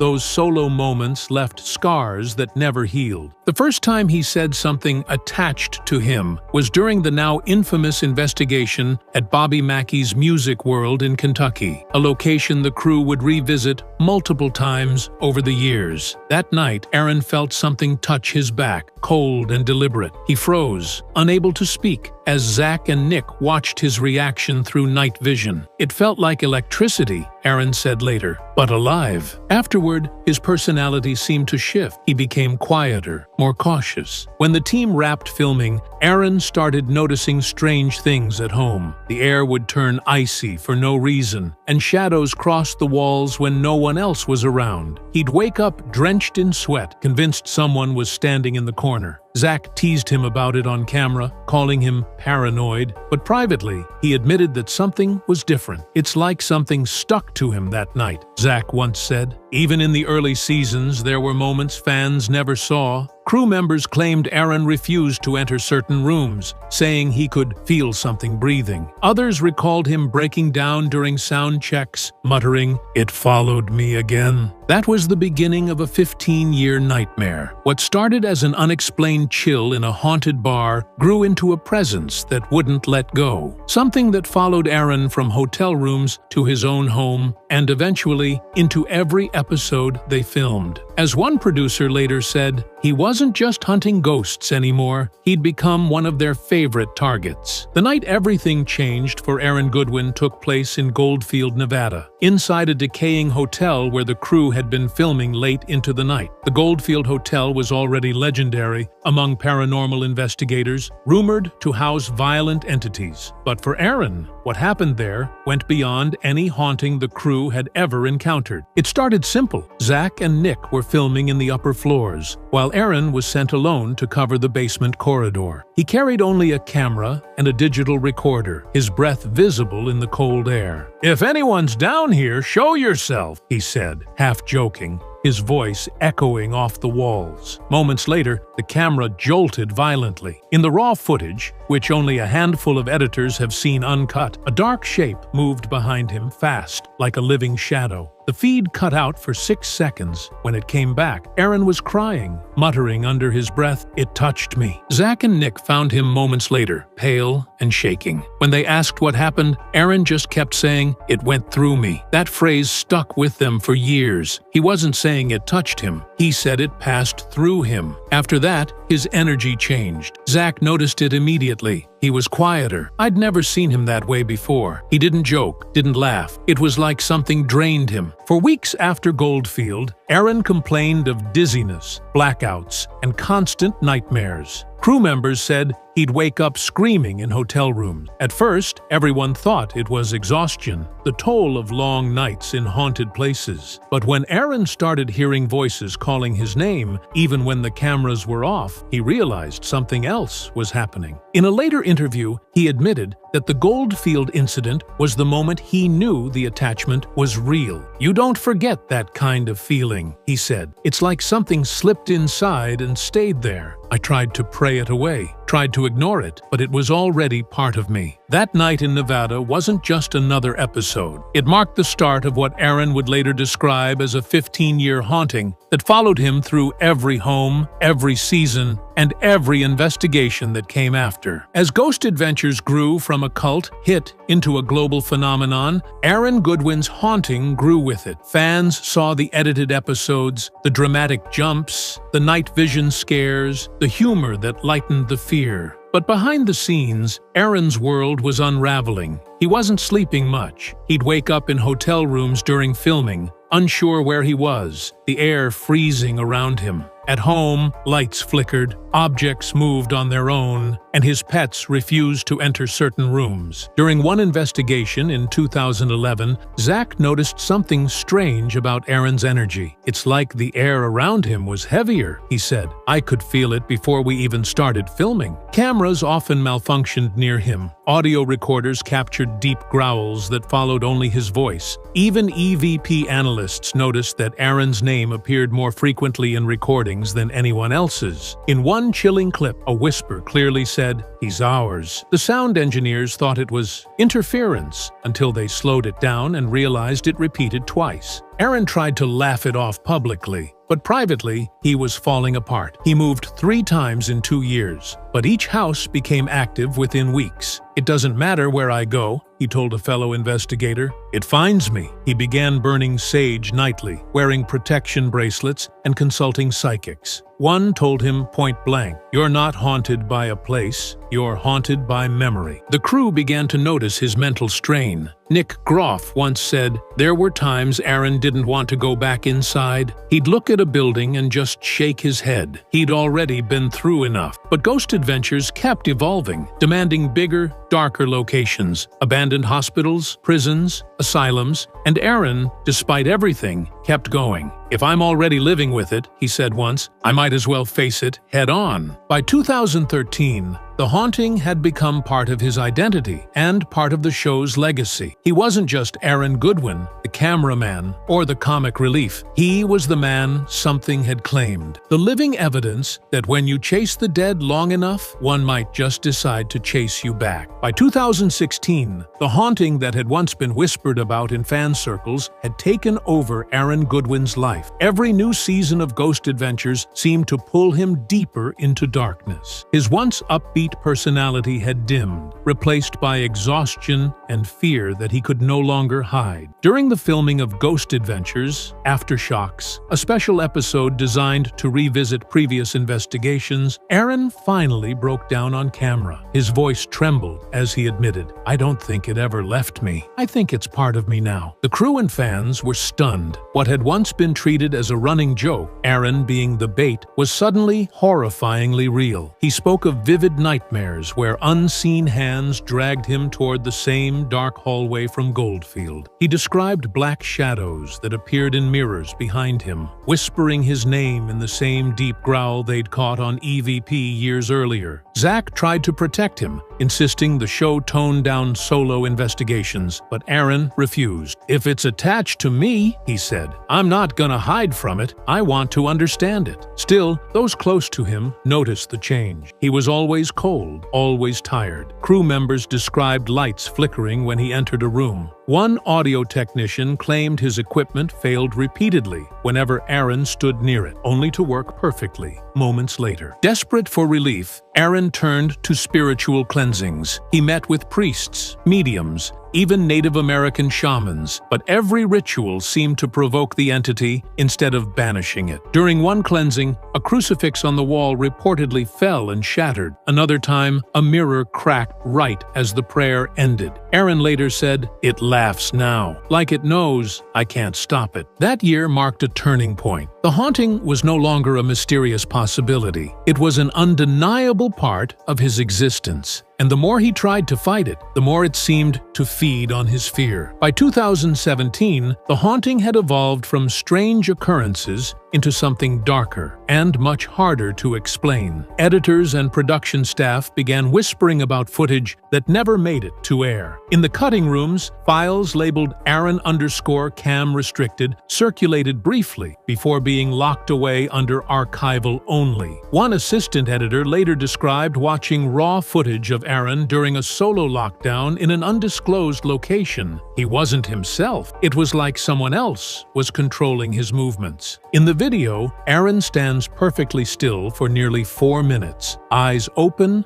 but unfocused. Then, Suddenly, he whispers something, but when the sound team enhanced the audio, they realized it was a second, deeper voice speaking underneath his own. The EVP captured what engineers described as a growl forming words they couldn't decipher. When they played it back for him, Aaron reportedly walked out of the studio without saying a word. That file was never shown again. There were other incidents too. During an overnight review, a camera operator noticed something strange in Aaron's reflection, a shadow that appeared behind him but wasn't present in the room. It moved when he didn't. When the footage was slowed down, frame by frame, the reflection's head turned toward the lens, but Aaron's didn't. Editors called it distorted overlay, but no one could replicate the effect. That same year, producers made an unusual decision. Certain recordings featuring Aaron would no longer be aired without executive approval. Publicly, they claimed it was to maintain focus on the investigations, but insiders knew better. They were worried, one crew member said. Something in those tapes didn't behave like it was supposed to. When asked later about the restricted footage, Aaron refused to go into detail. He only said, "There are moments that shouldn't have been filmed. When you start recording things that don't belong on this side of reality, you stop being an investigator and start being a doorway." From that point forward, Ghost Adventures would never show unfiltered Aaron footage again. What once made him the heart of the series, his genuine reactions and vulnerability, had become too disturbing for television, and the files that proved why were buried deep, locked away where only a handful of people ever saw what really stood behind him that night. As the years went on,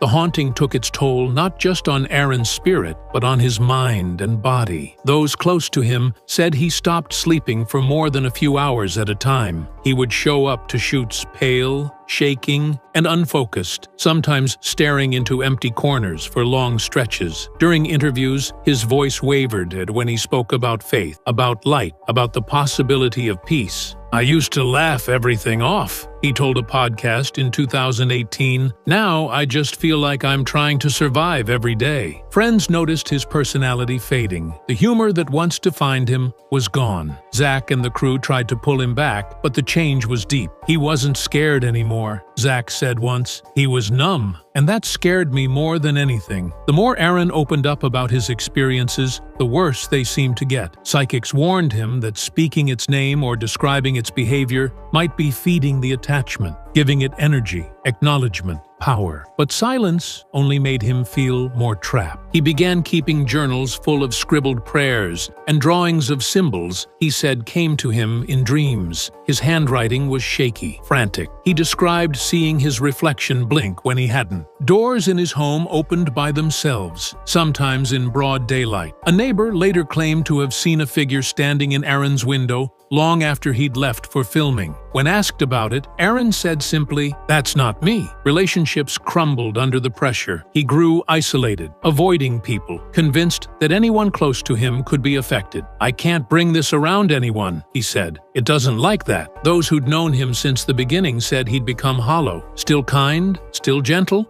but carrying an invisible weight. "He's haunted," one crew member whispered during an off-camera break, not by a place, but by his own story. At conventions, fans still saw him smile for photos, laugh, and thank them for watching. But when the lights dimmed and the crowds thinned, Aaron often sat quietly, staring at the floor. "It doesn't want me to stop," he once said to a friend. "It wants to finish what it started." By that point, the haunting wasn't just something following Aaron. It had become part of who he was. And deep down, he was starting to believe that it always would be. By 2022, the haunting had returned in full force. Aaron Goodwin had been through hundreds of investigations by then, but nothing compared to the energy that came flooding back while filming Ghost Adventures, House Calls. On camera, he looked older, heavier with fatigue, but it wasn't just age, it was weight he couldn't shake. He later said the smell came first, that same rotten sulfuric scent he remembered from Bobby Mackey's Music World, nearly 15 years earlier. "That smell," he said quietly in a live stream, "that's how I know it's back." Crew members noticed him acting strange during shoots. His voice dropped unexpectedly in tone, and he'd stop mid-sentence to stare at nothing. During one investigation in Arizona, his camera battery drained in seconds, but only his. A production assistant claimed Aaron whispered something during that moment, though no one could make out the words. When they replayed the audio, his voice overlapped with another deeper one, speaking the same phrase an instant later. Zak urged him to take time off, fearing for his health, but Aaron refused. "If I run from it," he said, "it wins." He had started wearing a small protective pendant around his neck, something blessed by a priest in Las Vegas. Still, he admitted it didn't help much. "It's smarter now," he told an interviewer. "It hides when other people are around. It waits until I'm alone." After one particular shoot in Oklahoma, Aaron told the crew he felt something grab his arm hard enough to leave bruises shaped like fingers. No one else saw it happen, but he showed the marks during a fan event days later. He laughed it off, saying it was just part of the job, but those who knew him could tell he wasn't joking. He later confessed to a fellow investigator that he'd stopped sleeping in complete darkness. "I can feel it when it's near," he said. "The air gets thick, and it's like it wants me to remember." He described hearing footsteps pacing outside his bedroom window, even when security cameras showed nothing. After all the years, all the evidence, and all the spiritual cleansings, the thing that first found him in a Kentucky nightclub hadn't gone anywhere. It had just learned to wait, and now it was walking beside him again, quiet, patient, and unrelenting. In early 2024, Aaron Goodwin sat in front of his phone camera for what fans thought would be a routine live stream, a Q&A about new Ghost Adventures episodes. But what started as small talk quickly turned into a confession. His tone was quiet, his eyes tired, and his expression unlike anything fans had seen before. "I've learned to live with it," he said after a long pause. "It's not gone. It never left. It's just quieter now." The chat fell silent as he continued. "People think I'm exaggerating, but you can't fake 15 years of bad sleep, man. You can't fake what this does to your mind." He said that sometimes it doesn't even try to hide anymore. It just stands in the corners of his room, like it's watching over him, waiting for something. "I used to pray it would go away," he whispered, "but now I just pray it doesn't get worse." Then, almost as if catching himself, he smiled and said, "Don't worry, guys, I'm used to it." But the laugh that followed was hollow. Viewers noticed something else that night, a faint shadow moving behind Aaron, crossing from left to right. He was sitting alone in his studio, but the movement was unmistakable. Within hours, clips flooded social media. Some said it was a camera glitch. Others claimed to see a figure standing just behind him, half visible in the dim light. The video was deleted less than 24 hours later. Those close to Aaron say that after that live stream, he stopped doing solo appearances entirely. He told one friend that talking about it wakes it up. Another insider claimed he'd had another cleansing done privately, not to remove it, but to contain it. "He doesn't want it gone anymore," the friend said. "He just wants peace." Aaron hasn't publicly spoken about the live stream since, but in one brief comment under a fan post, he wrote 7 words that sent chills through the community. "It's not haunting me. We coexist now." And with that, the man who'd spent his life hunting spirits confirmed what everyone feared. He'd stopped trying to fight the darkness. He'd learned to live beside it. Today, 15 years after his first encounter, Aaron Goodwin is no longer just a ghost hunter. He's the hunted. Fans still see him smiling in photos, still laughing with Zak and the crew, but the man behind those moments carries something few can understand. Those closest to him describe him as calm but distant, a man who's made peace with a presence that never leaves. "He doesn't talk about it much anymore," one crew member said quietly. "It's like he's accepted that this is part of who he is now." Aaron has moved houses multiple times, but he no longer does it to escape the entity. "It's not the house," he once said. "It's me." His journals, filled with sketches and symbols, continue to grow. cryptic entries written at odd hours, as if dictated by something unseen. In one note reportedly found on a film set, he wrote, "It doesn't want to hurt me anymore. It just wants to be remembered." While Ghost Adventures continues to push into new haunted locations, Aaron's story has become its quiet, tragic backbone. He rarely gives interviews now, and when he does, he chooses his words carefully. "I don't think of it as evil anymore," he said during a 2024 fan panel. "I think it's lonely." The audience fell silent. Even Zak, who's built his career on confronting darkness, admits Aaron's case remains unexplained. "We've all seen things," Zak said, "but what follows Aaron, it's personal. It knows him. For Aaron, the haunting is no longer something to escape. It's something he's learned to live with. He doesn't fear the dark anymore because he's been part of it for too long." In one of his last social media posts before deleting his personal accounts, he left a single sentence that fans still quote to this day: "You can't hunt ghosts forever without becoming one." And maybe that's the truest ending to Aaron Goodwin's story. Not a man freed from the haunting, but a man who finally accepted that the line between the living and the dead is far thinner than anyone ever believed.